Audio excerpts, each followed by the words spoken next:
자, 이제 오늘 하나님 주시는 말씀, 우리 사도행전 28번째 말씀입니다. 사역의 동력, 성령의 보내심, 성령의 충만함이라고 하는 제목으로 하나님의 말씀을 전합니다. 마침 우리가 지난주에 새생명 축제를 선포했는데, 우리가 사도행전 강해를 이어가는데 바나바와 바울이 전도하는 제1차 전도 여행이 오늘 말씀부터 시작이 됩니다. 저는 말씀을 준비하면서 이런 생각이 들더라고요. 하나님이 우리에게 전도하라고 전도 여행 이야기를 들려주시면서 전도의 팁을 주시는구나. 마음에 많이 힘이 생기기도 했지만 하나님이 더 잘 아시고, 우리는 지금 쭉 사도행전 강해를 해 나가고 있는데 우리 교회에 꼭 필요한 말씀들을 하나님이 이렇게 연결지어서 주시는 것을 보면서 제가 계획한 것이 아닌데 하나님의 말씀은 역시 찌르는 검과 같이, 또 하나님의 말씀은 생명력이 있어 우리를 너무나도 잘 아시고 때마다 시마다 그때그때 우리에게 필요한 말씀을 공급하시는구나 라고 하는 감동을 가지고 말씀을 준비하여 전합니다. 오늘 이 주시는 말씀이 성령의 주시는 감동과 영혼 구원의 동력이 우리 사랑하는 성도님들에게 되시기를 주님의 이름으로 간절히 축복합니다. 오늘 1절 말씀에 보면 안디옥 교회로 출발을 합니다. 안디옥 교회는 이렇게 시작을 합니다. 안디옥 교회는 참 좋은 교회였습니다. 합력하여 선을 이루는 교회고 사람들을 세워서 사역했던 교회입니다. 오늘도 교사와 선지자들 안디옥 교회에 함께 사역하는 사람들의 이름이 나오는데, 여기에 보면 니게로 시몬이라고 하는 사람도 나오죠. 그 당시는 분명히 인종의 차별이 있었을 텐데도 불구하고 안디옥 교회는 얼마나 좋은 교회였는가. 니게로라고 하는 말은 니그로라고 하는 말과 어원이 같습니다. 흑인 가운데 교회 지도자들을 세웠다는 거예요. 참 놀랍지 않습니까? 사역의 차별이 없이 하나님 안에서 한 형제 자매가 되어서 교회를 섬기는 일을 같이 했다는 거죠. 하나님의 사역에 열심히 감당하는 교회였다는 거예요. 저는 우리 불꽃교회도 안디옥 교회처럼 좋은 교회, 하나님이 사용하시는 위대한 교회가 되기를 꿈꾸며 기도합니다. 그리고 우리가 알 수 있는 게 있어요. 안디옥 교회는요, 기독교 역사상 최초로 선교사를 파송하는 교회예요. 오늘 내용이 그거죠. 선교사를 파송합니다. 보통 선교사를 파송할 때 필요한 조건들이 있습니다. 보냄을 받는 사람이 있고요, 보내는 자가 있습니다. 우리가 선교사를 파송해서 축복해서 파송을 하잖아요. 교회는 보내는 자가 되고 선교사님들은 보냄을 받는 자가 됩니다. 어떤 분들은 자비량 선교사라고 이야기하는 분들도 있지만, 엄밀하게 이야기하면 선교사는 반드시 파송한 교회가 있고 또 그 파송교회로 인하여 파송받는 선교사님이 계신다는 거예요. 그래서 우리 감리교회 목사님들도 선교사님들을 만나면 어느 교회 파송 선교사님이신가요? 이런 물음을 합니다. 왜냐하면 교회라고 하는 곳은 선교의 전초기지가 되어서 선교사를 교회는 파송하고 기도하고 때때로 보고도 받고 선교 방향과 정책에 대해 협의도 하고, 또 선교사님들은 그 교회의 기도와 관심과 사랑이 지지 기반이 되어서 사명을 더 잘 감당할 수 있기 때문에 그렇습니다. 참고로 안디옥 교회가 선교사를 처음 파송하는 초대교회로 기록되어지고 있는데, 우리 불꽃교회도요, 우리가 정식으로 선교사님의 전적인 모든 생활을 책임지면서 파송한 선교사님들이 두 분 계세요.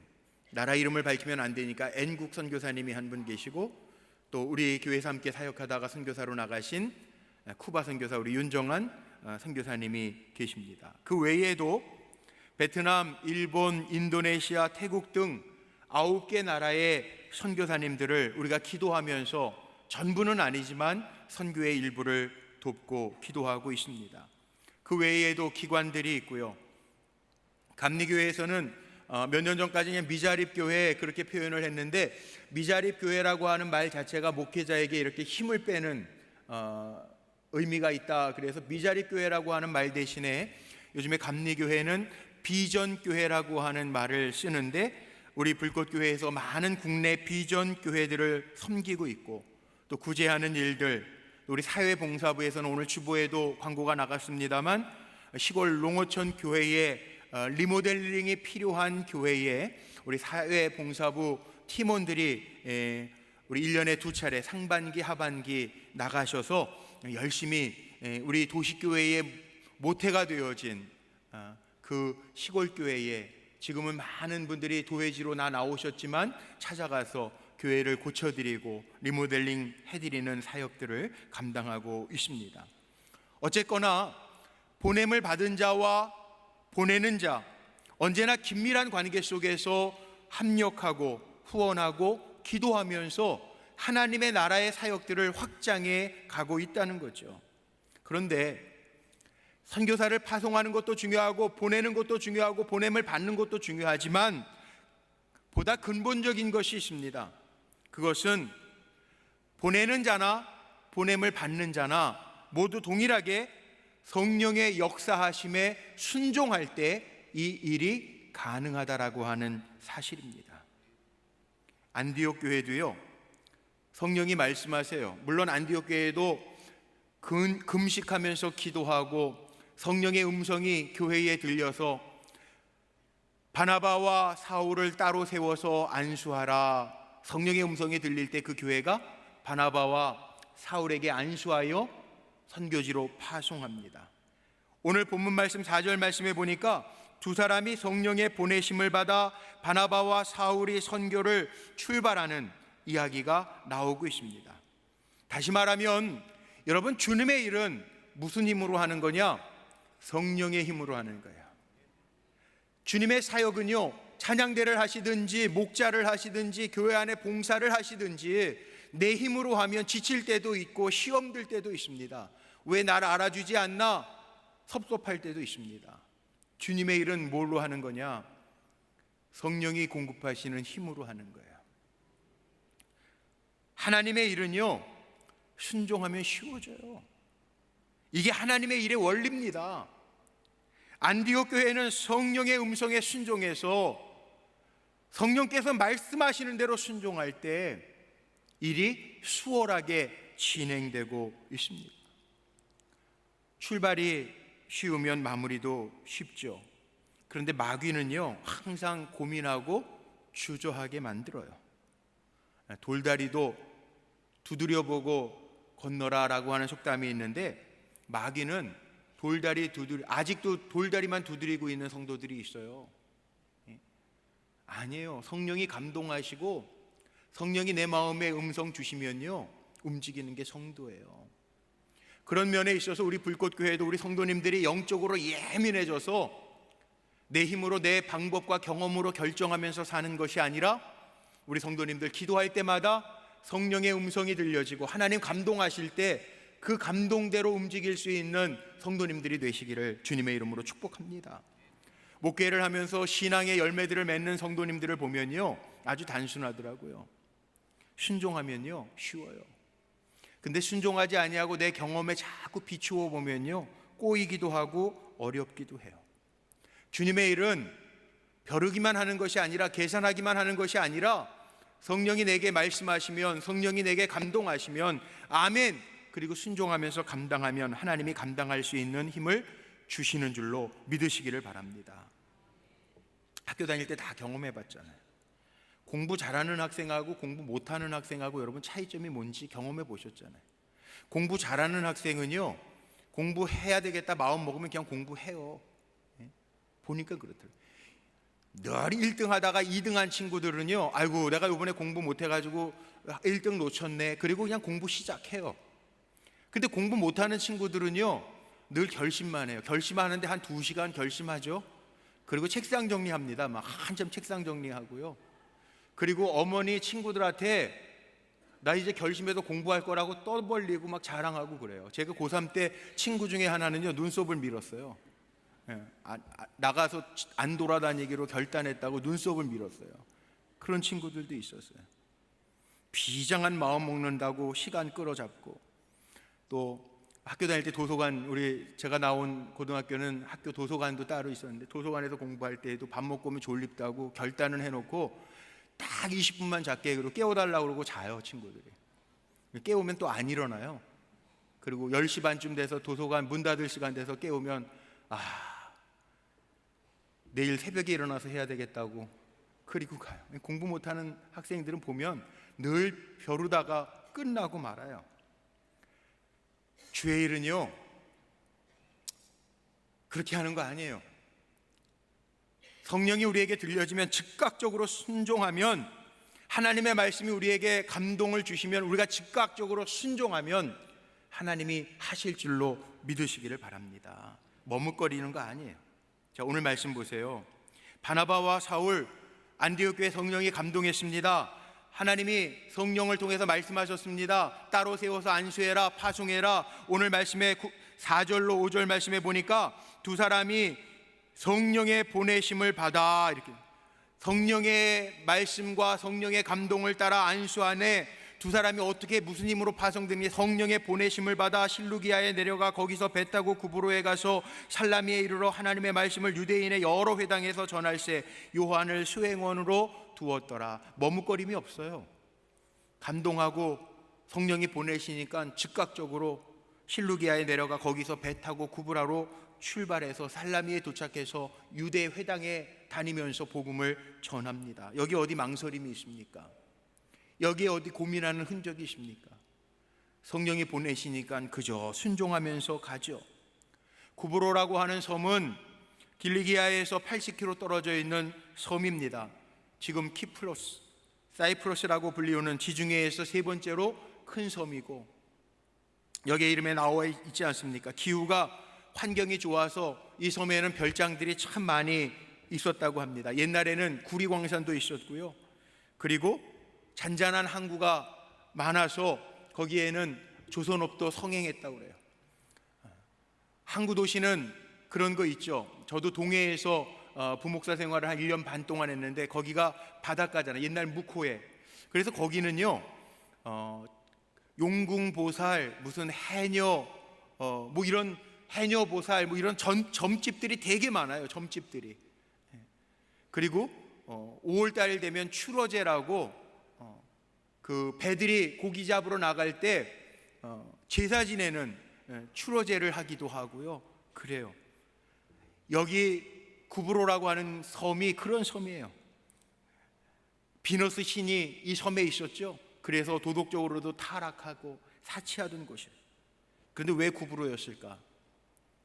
하나님이 구브로로 보내셨으니까 구브로이기도 하지만, 오늘 말씀 속에 구브로 섬 하니까 생각나는 게 있지 않습니까? 사도행전 4장 36절, 바나바라고 하는 사람을 소개하면서 사도들 앞에 밭을 팔아다가 그 비용을 다 갖다 두고 함께 초대교회 어려운 사람과 통용할 때 내놓았던 바나바를 소개하면서 바나바는 구브로 태생이라고 이야기했습니다. 무슨 얘기입니까? 1차적인 선교 대상지가 전혀 모르는 곳이 아니라 바나바가 태어난 곳, 바나바의 고향에 갔다는 거예요. 바나바는 구브로에 대해서 잘 알았겠죠. 자기 고향이니까. 짐작하기는 바나바가 예수를 믿을 때 예루살렘에 올라와서 예수를 믿기 시작했는데, 그래서 사도의 반열까지 바나바가 올라갔는데 저의 마음속에는 고향에 믿지 아니하는 고향 사람들이 생각났던 것 같아요. 그래서 안디옥 교회 담임 목사로 파송됐다가 1년을 사역하고, 그리고 구브로 섬으로 가서 복음을 전하는 일에 열심을 갖게 됩니다. 선교학에서는 그런 얘기하죠. 선교 전략을 세워라, 그런 얘기를 합니다. 왜냐하면 문화를 알지 못하고 언어를 알지 못하고 그 땅에 가면 힘들다는 거예요. 우리 한국 사람들이 선교 정말 잘하시잖아요. 선교사님들, 우리 교회에서도 한 2년 전이었나요? 우리 임현진 선교사님이 우리 감리교회 선교사 회장을 맡으시면서 우리 교회에서 선교사님들 가족들 모임을 한번 한 적이 있는데, 선교사님들 이야기 들어보면 기가 막힌 이야기들 많아요. 어느 나라에 파송된 선교사님은요, 원숭이 골 먹었대잖아요. 원숭이 골, 그것도 회로. 근데 한국 사람들은 뭐든지 먹을 수 있으니까 참 감사한 것 같아요. 여러분 드시라고 그러면 드실 수 있겠어요? 못 먹어요. 그런데 그게 문화라는 거예요. 문화. 가장 귀한 손님 오시면 원숭이 잡아가지고 그거 책상 가운데 구멍 하나만 있는데 거기 매달아 놓고 이거 두둥겨가지고 골 빼먹는 원주민들도 있대요. 기가 막히지 않습니까? 그러니까 선교 전략을 잘 세우라는 이야기를 해요. 왜? 모르고 가면 실패하니까. 그런데 오늘 안디옥 교회에서 첫 선교사를 파송하면서 성령의 인도하심도 구브로였지만 파송받는 바나바의 고향이었다는 거예요. 하나님의 인도하심을 따라 구브로로 갔고, 어떻게 보면 바나바와 사울의 입장에서는 지혜로운 선택인 거죠. 자, 여기에서 우리가 배워야 할 전도의 팁이 있습니다. 뭐냐? 자신과 연관되어진 곳에서부터 여러분 한번 시작해 보십시오. 우리가 새생명 축제를 선포했는데 나의 가족 중에서, 나의 친구 중에서, 나의 가까운 이웃 중에서 예수 안 믿는 사람이 있으면 가까운 데에서부터 시작해 보라는 거예요. 자, 안드레라고 하는 예수님의 제자가 먼저 주님께 택함, 부르심을 받고요, 자기에게 가까운 친구 바돌로메라고 하는 친구에게 예수를 전합니다. 예수님을 전하고 싶어서 전합니다. 바돌로메가 뭐라고 얘기합니까? 나사렛에서 무슨 선한 것이 나오느냐, 나사렛이라고 하는 촌구석에서 무슨 선지자가 나오겠느냐, 그렇게 얘기했지만 안드레는요, 가장 가까운 친구 바돌로메에게 예수님이 선지자시라고, 하나님의 아들이시라고, 메시아라고 전합니다. 우리 주위를 한번 둘러보세요.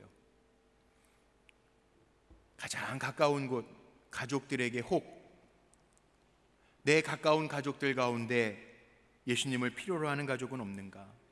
친구, 이웃, 내 가장 가까운 곳에서 지금 어려움과 힘듦 속에 주님의 손길, 주님의 이름이 필요한 곳은 없는가? 한번 생각해 보시고 둘러보세요. 그리고 기도해 보세요. 저는 그렇게 기도하는데, 긴 시간도 아니고 5주간 동안 새생명 축제를 선포하고 11월 10일까지 달려가면서 저는 이렇게 기도합니다. 하나님, 우리 성도님들에게 성령으로 감동하셔서 전해야 될 사람들이 떠오르게 하여 주옵소서. 오늘 이 말씀 듣고요, 여러분 기도하실 때 하나님이 떠오르게 하시는 사람들이 있으면, 떠오르는 이름들이 있으면 주저하지 말고 전해 보십시오. 일은 하나님이 하실 줄로 믿습니다. 어떻게 전도했습니까? 여기 오늘 말씀에 구브로에 가서 살라미와 바보에서 전도했다고 이야기합니다. 살라미, 바보, 우리에게 익숙지 아니하는 이름인데, 구브로 섬에 살라미라고 하는 곳은 가장 큰 도시고요, 바보라고 하는 곳은 그 구브로의 수도입니다. 우리나라 같은 경우에는 가장 큰 도시 서울이 수도이기는 한데, 제가 캐나다에 가서 한 10년 살아보니까 캐나다의 수도는 어딘지 아세요? 제가 가장 큰 도시에 살았는데, 토론토에 살았는데, 토론토가 수도가 아니고요, 캐나다는 오타와가 수도입니다. 미국이라고 하는 것도 마찬가지예요. 가장 큰 도시는 뉴욕이지만 수도는 워싱턴이죠. 다르잖아요. 바나바와 사울이 구브로에 가서요, 큰 도시 살람이라고 하는 도시, 바보라고 하는 곳에 찾아가서 복음을 전했어요. 왜? 거기에는 많은 사람들이 있으니까. 낚시하시는 분들은 낚시터에 가도요, 아무 데에서나 찌를 던지지 않습니다.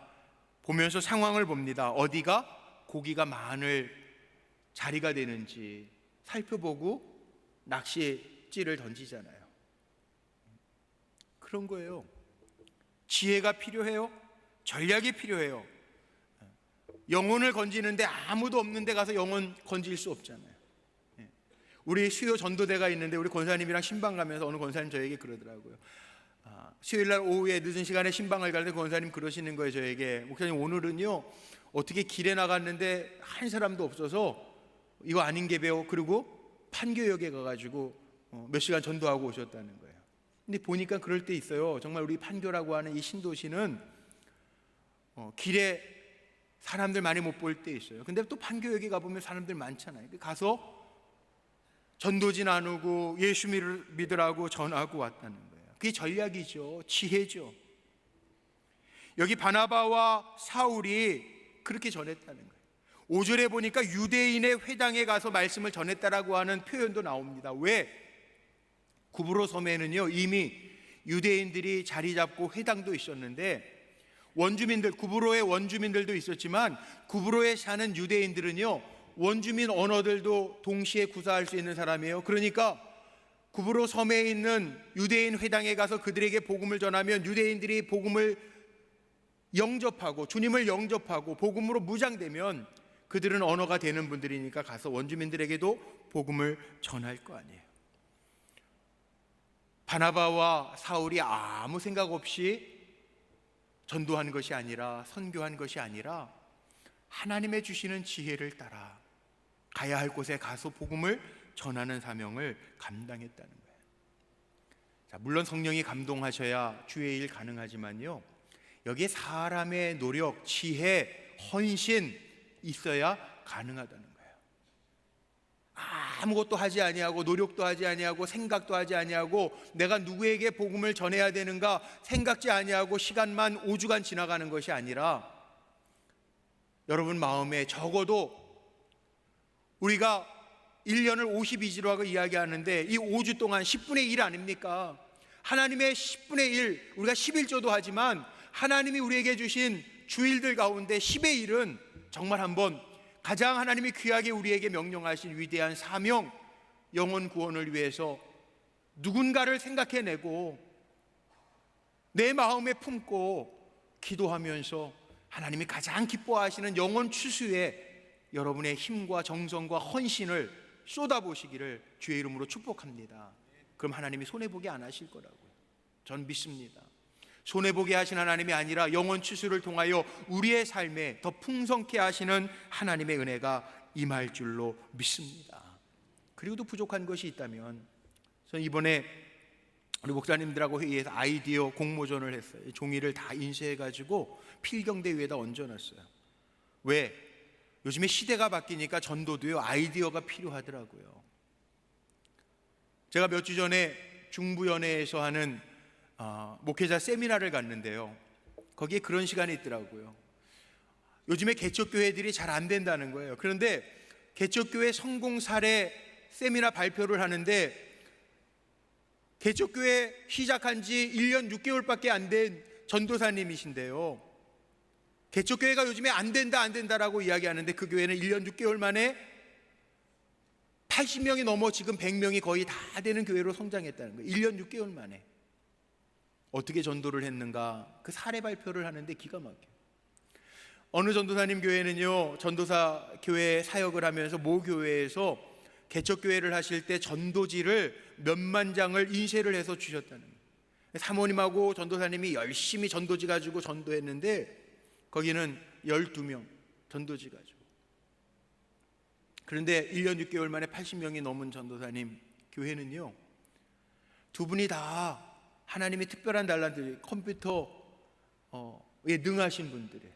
그래서 그 주변에 맘카페에서부터 시작해가지고 요즘에 이 블로그나 카페 찾아다니면서 가입해가지고 거기에서 다 교회도 소개하고 교회에서 하는 일들도 소개하면서 전도하기 시작했는데 1년 반 만에 엄청난 성도님들이 모이는 교회가 됐다는 거예요. 그 얘기를 들으면서 야, 요즘에 시대가요 변하잖아요. 지난 주간에 뉴스 보니까 그런 뉴스도 나오더라고요. 요즘에 취준생들, 취업준비생들이 이제 면접하는 시기인데요, 회사들이 사람과 사람이 만나는 게 아니라 AI 면접을 한다는 거예요, 인공지능으로. 그래서 컴퓨터에서 면접하면서 그 사람의 얼굴 표정, 목소리의 떨림을 다 분석해서 성격이나 이런 것들, 물론 다 맞는 건 아닐지 모르겠지만 그렇게 분석해내는 시대가 됐다. 기가 막히지 않습니까?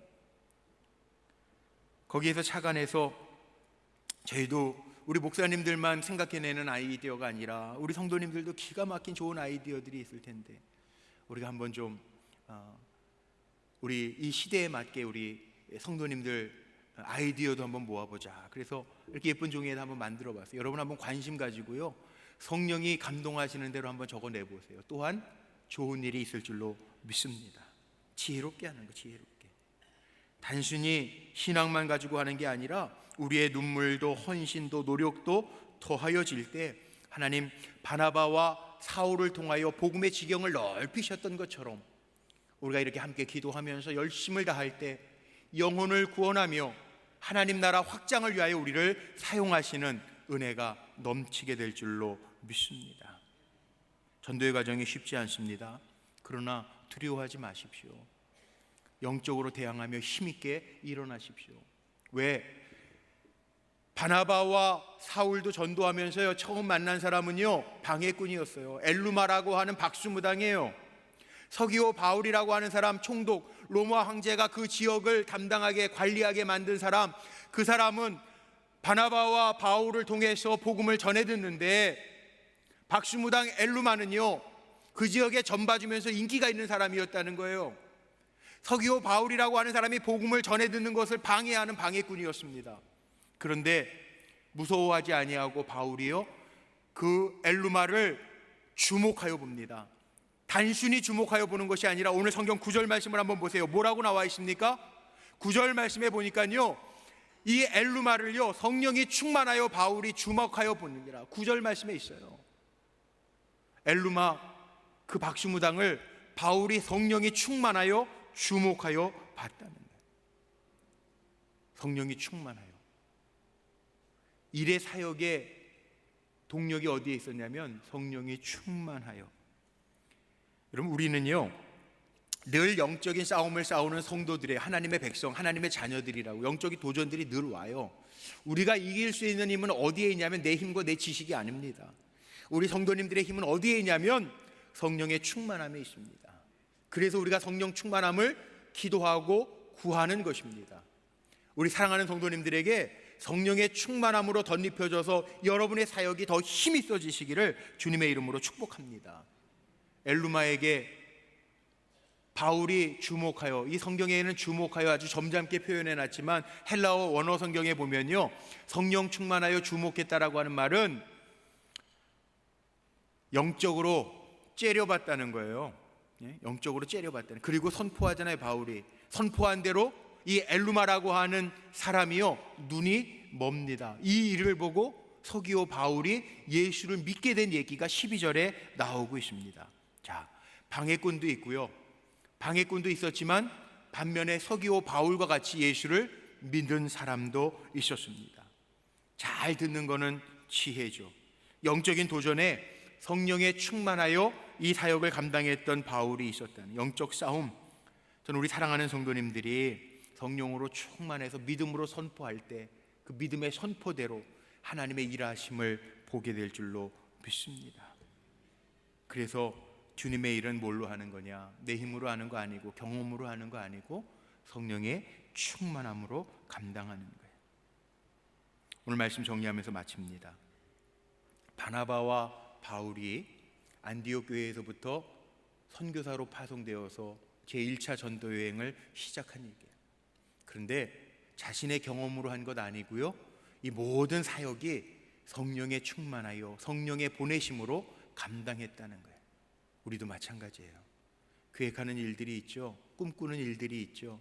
내 힘으로 하려고 하지 마시고, 우리는 어떤 힘으로 감당해야 되느냐? 성령의 보내심을 따라 성령에 충만하여 감당할 때 하나님이 능히 감당하게 하실 줄로 믿습니다.